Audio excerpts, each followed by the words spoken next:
একদিন হঠাৎ করে তিনি রাতের অন্ধকারে হযরতে ইব্রাহিম নবীকে স্বপ্ন দেখছেন। আর ইব্রাহিম নবী স্বপ্নে বলছেন, ওরে ইমাম বুখারীর মা, ওরে মুহাম্মদ ইবনে ইসমাইলের মা, তোমার চোখের পানি এতদিন পর্যন্ত ঝরিয়ে ঝরিয়ে কান্না করে যিনি যুগ শ্রেষ্ঠ মুহাদ্দিস, যার নাম মুহাম্মদ ইবনে ইসমাইল, যাকে আমরা ইমাম বুখারী নামে চিনি বা জানি। ইমাম বুখারী যখন জন্মগ্রহণ করেন তখন তিনার পিতাকে হারিয়েছেন, এক কথায় এতিম হয়ে তিনি জন্মগ্রহণ করেছিলেন। লম্বা ঘটনা। ইমাম বুখারী রাহিমাহুল্লাহ তিনি এক কথায় গর্ভে থাকা অবস্থায় ওনার পিতাকে হারিয়ে এতিম হয়ে জন্মগ্রহণ করেছিলেন। মা বুক ভরা ব্যথা বেদনায় যন্ত্রণায় ছটফট করতে শুরু করলেন যে আমার সন্তান জন্মগ্রহণ করলো, বাপের চেহারাটা দেখতে পেল না, আব্বা বলে ডাকতেও পাবে না। মনে আমার স্বপ্ন ছিল আমার ছেলেকে আলিম বানাবো, যুগশ্রেষ্ঠ মুহাদ্দিস বানাবো, বাবা বেঁচে নাই, কি করে হবে? শেষকালে ইমাম বুখারী রহমতুল্লাহ আলাই চোখে অন্ধ হয়ে গিয়েছিলেন, ইতিহাস আপনারা জানেন। এই অবস্থায় মা হিসাবে আল্লাহর কাছে দোয়া কি করেছিলেন? এমন দোয়া আল্লাহর কাছে করেছিলেন যেই দোয়া আল্লাহর দরবারে কবুল হয়ে হযরতে ইমাম বুখারীর চোখকে আল্লাহ ফিরিয়েও দিয়েছিলেন। এর জন্য একটা উর্দুতে কবিতা আছে, जो दुआ निकलती है कल्बे हदीस से बहुत दूर पहुंचती है अर्श बारी से, যেই দোয়াটা অন্তর থেকে নিরগত হয় সেই দোয়াটা আল্লাহর আরশ পর্যন্ত পৌঁছেও যায়। এইবার ইমাম বুখারীর মা আল্লাহর কাছে দোয়া করেছেন, মাবুদ রে, আমার সন্তান বাবা হারা অবস্থায় দুনিয়া পেয়েছে, আবার অন্ধ হয়ে গেল, আমি যতদিন বেঁচে আছি ততদিন হয়তো আমার ছেলের সাহারা হব, তবে যখন আমার সন্তান বড় হয়ে যাবে আর আমিও মারা যাব, তাকে কে দেখাশোনা করবে? আর আমার মনের ইচ্ছা ছিল আমার সন্তানকে বড় একজন দ্বীনের যোগ্য আলেম বানিয়ে তুলব। এই করে করে ইমাম বুখারীর মা আল্লাহর কাছে তাহাজ্জুদ নামাজে দোয়া করে, পাঁচ ওয়াক্তের নামাজেও দোয়া করে। এই করে করে করে করে একদিন হঠাৎ করে তিনি রাতের অন্ধকারে হযরতে ইব্রাহিম নবীকে স্বপ্ন দেখছেন। আর ইব্রাহিম নবী স্বপ্নে বলছেন, ওরে ইমাম বুখারীর মা, ওরে মুহাম্মদ ইবনে ইসমাইলের মা, তোমার চোখের পানি এতদিন পর্যন্ত ঝরিয়ে ঝরিয়ে কান্না করে আজকে তোমার চোখের পানির কারণে চোখে ঘা পর্যন্ত হয়ে গেছে, তবে তোমার আল্লাহ তোমার চোখের পানিকে বৃথা যেতে দেয়নি, তোমার চোখের পানিকে আল্লাহ মূল্যায়ন করেছে, দাম দিয়েছে, অতএব তোমার ছেলের চোখকে আল্লাহ ফিরিয়ে দিয়েছে। এই অবস্থায় ইমাম বুখারীর মা সঙ্গে সঙ্গে উঠে পড়লেন, উঠে এবার ওযু বানিয়ে নামাজে দাঁড়িয়ে গেলেন। আর ওই ঘুমের অবস্থার স্বপ্নটা যেন অন্তরে স্মৃতিটা ভেসে উঠছে। এই করে করে করে করে ইমাম বুখারী ছোট্ট মানুষ চোখ যেন ফিরিয়ে পেয়েছে, মাকে দেখে মা বলে ডেকেছে। এই অবস্থায় মা বেটার মধ্যে যখন জানাজানি হয়ে গেল, সন্তান আমার চোখ ফিরিয়ে পেয়েছে, বন্ধুরে, ওরে আমার আম্মুরে, খালারে, বোন রে, এই অবস্থায় ইমাম বুখারীর মা সন্তানকে নিয়ে চলে গেলেন মক্কা মদিনায়। মক্কাতে হজ পালন করে ওই খানায় কাবার আঙিনাতে দাঁড়িয়ে আল্লাহকে বলেছিলেন, মাবুদ রে, আমার সন্তান জন্মগ্রহণ করার পূর্বে আমি স্বামীকে হারিয়েছিলাম, আমার সন্তান বাপকে হারিয়েছে, আমি বিধবা হয়েছি, ওগো আমার আল্লাহ, আমার চোখের পানি ফেলে কান্না করার কারণে আমার সন্তানের চোখকেও তুমি ফিরিয়ে দিয়েছো। মাবুদ গো, আমার সন্তানকে তোমার কাছে অফ করে দিলাম, আমার সন্তানকে তুমি দ্বীনের জন্য কবুল করিও। শেষকালে মায়ের দোয়া কবুল হয়ে গেল এবং মায়ের চেষ্টা এবার সন্তানের জন্য শুরু হয়ে গেল।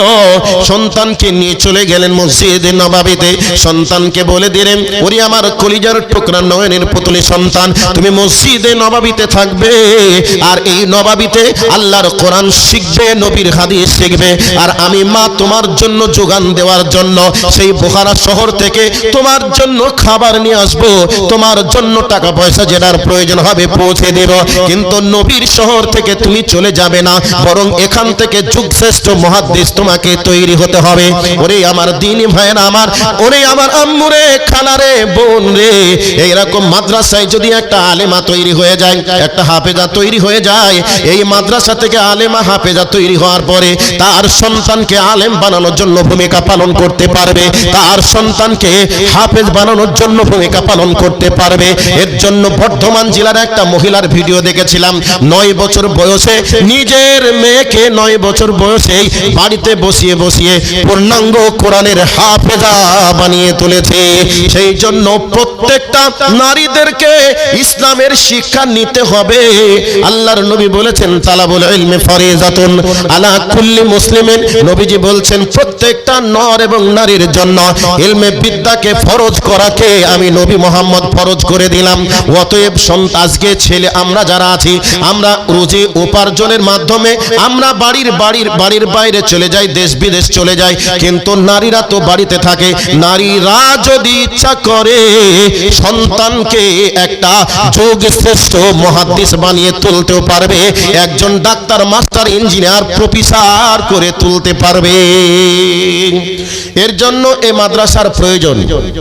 যদি মনে করেন আলেম বানাবে, তাহলে এই মাদ্রাসা জাতির জন্য অবশ্যই প্রয়োজন।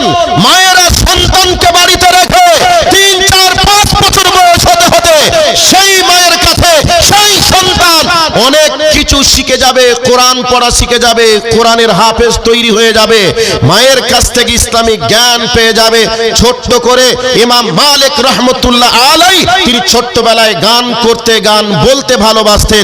শেষকালে মা বললেন, তুমি আমার পেট থেকে জন্মগ্রহণ করার পরে আমি মা তোমার মুখ থেকে গান শুনবো, তোমার কানে গান শুনবে, আমি দেখবো, এটা মেনে নিতে পারি না, আমি মা বলে দিলাম আজ থেকে তুমি চলে যাবে মসজিদে নববীতে, আজ থেকে তুমি কোরআন শিখবে, আজ থেকে তুমি কোরআন শুনবে।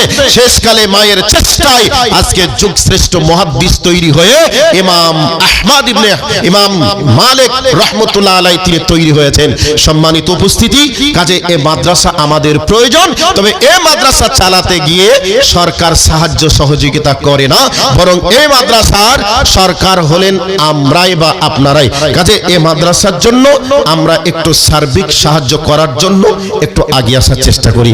ভাইয়া, আপনারা যার অপেক্ষায় অপেক্ষমান চাতক পাখির মতো চেয়ে আছেন, ভাই আমার এসে গেছেন, আমি একটু পরে স্টেজ ছেড়ে দিব।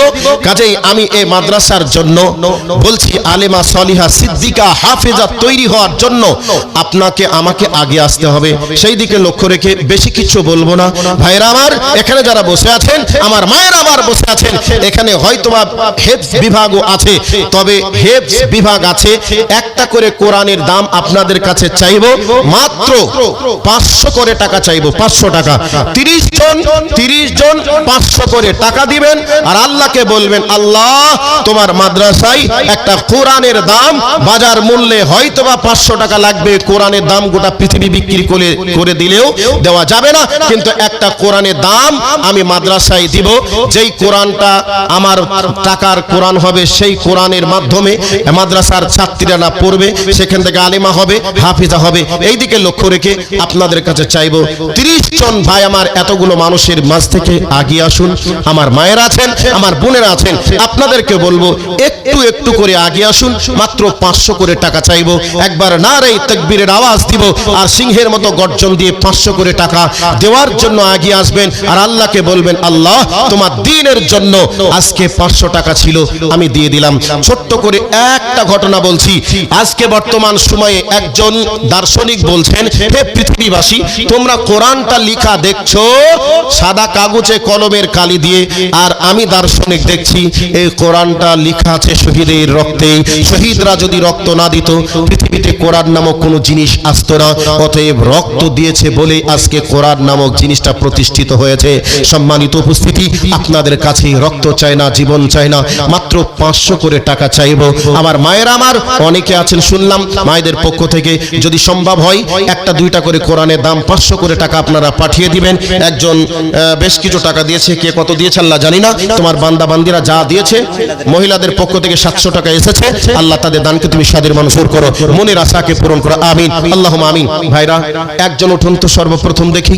সাহাবীরা রক্ত দিয়েছেন, জীবন দিয়েছেন, শহীদ হয়েছেন, তারপরে আমাদের কাছে এসেছে ইসলাম।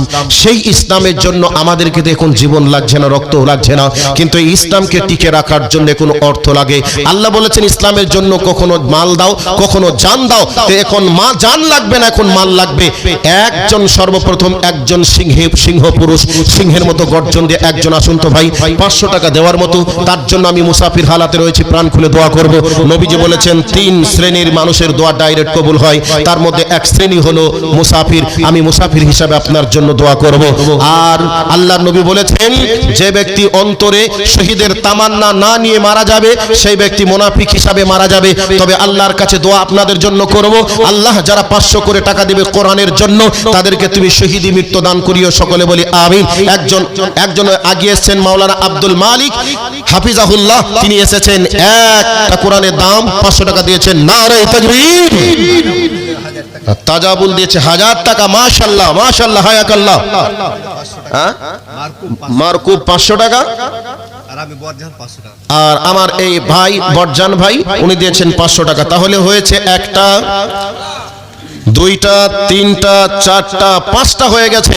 তাহলে 5টা হলো, আর 25টা বাকি আছে। এতগুলো মানুষ থাকবে আর কোরআনটা অসম্পূর্ণ হয়ে থাকবে, এটা মেনে নেওয়া যাবে না। তবে 15 করে আজকে ভাগ করতে চাই, কারণ মহিলারা অনেক আছেন। 15 জন মহিলাদের কাছ থেকে নাম দেখব, আর 15টা আমার বাপজি ভাইদের কাছ থেকে দেখব।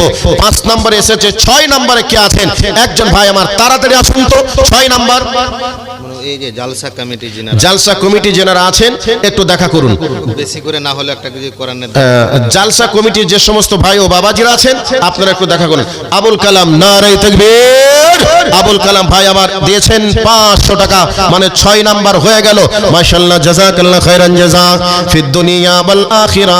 আল্লাহুম্মা সাল্লি আলাইহি, আল্লাহুম্মা বারিক আলাইহি। মাবুদ গো, তোমার 6 জন বান্দা 500 টাকা করে দিয়েছে তোমার কোরআনের মহব্বতে। আল্লাহ তাদের দানকে তুমি কবুল করে নাও। আল্লাহ রাব্বুল আলামিন তাদেরকে এই দুনিয়ায় সমস্ত রকমের বালা মুসিবত থেকে তুমি হেফাজত করিও। রব্বুল আলামিন যেদিন মারা যাবে সেই দিন তুমি শহীদের মর্যাদা দান করবে, আমিন আল্লাহুম্মা আমিন। নারে তাকবীর। ভাই বদিরউদ্দিন সাহেবের বন্ধু আব্দুল সালাম 6000 টাকা দান করেছেন। মাশাআল্লাহ, জাযাকাল্লাহ খাইরান জাযা ফিদ দুনিয়া ওয়াল আখিরা। জাযাকাল্লাহ ফিদ দুনিয়া ওয়াল আখিরা। রব্বুল আলামিন তোমার বান্দা আব্দুল সালাম 6000 টাকা দিয়েছে। ইহকাল পরকাল ভালো করো, মনের ভিতরে ঈমানের আলো জ্বালা, আমিন আল্লাহুম্মা আমিন। আকবর আলী পিতা দানিসুর রহমান। কোরআনের দাম আমার ফোন পেতে, আবার একটা কোরআনের দাম 500 টাকা দিয়েছে। আগে 500 টাকা দিয়েছে, আবারও 500 টাকা দিলেন। আচ্ছা, এই টাকা আপনি রেখে দেন, এটা দেখছি ফোন পের মাধ্যমে দিয়েছে। তাহলে 6-7টা হয়েছে, এবার ওটা নিয়ে 8টা হলো। ভাই ইমরান আলী ভাই 8টা 9টা হয়ে গেল। মাশাআল্লাহ, জাযাকাল্লাহ খাইরান জাযা ফিদ দুনিয়া ওয়াল আখিরা। ভাই গুনবেন কয়টা হলো? আয় আল্লাহ, তোমার বান্দারা এক একটা করে কোরআনের দাম 500 টাকা করে দিয়েছে। রব্বুল আলামিন এ পর্যন্ত 8টা না 9টা হয়েছে। আল্লাহ তোমার বান্দাদের দানকে তুমি সাদরে মঞ্জুর করো, মনের আশাকে পূরণ করে দাও, জিন্দেগীর গুনাহকে তুমি maaf করে দাও। 500 টাকার বিনিময়ে আল্লাহ দুনিয়াতে 5 লক্ষ টাকার প্রতিদান দান করো, আর আখিরাতে 500 কোটি টাকার সওয়াব তার আমলনামায় জমা করিও, আমিন আল্লাহুম্মা আমিন। ভাই কে আছেন একটু তাড়াতাড়ি আসুন। আর জালসা কমিটির বা মাদ্রাসা কমিটির যে সমস্ত ভাই ও বাবাজিরা আছেন একটু সাক্ষাৎ করুন। কমপক্ষে একটা করে কোরআনের দাম আপনারা দিয়ে যাবেন, যেহেতু আপনারা মাদ্রাসা চালাচ্ছেন, মাদ্রাসার প্রতি আপনাদের দয়া ময়া মহাব্বত ভালোবাসা আছে, তো সেই দিকে লক্ষ্য রেখে একটু আপনারা আগে আসুন।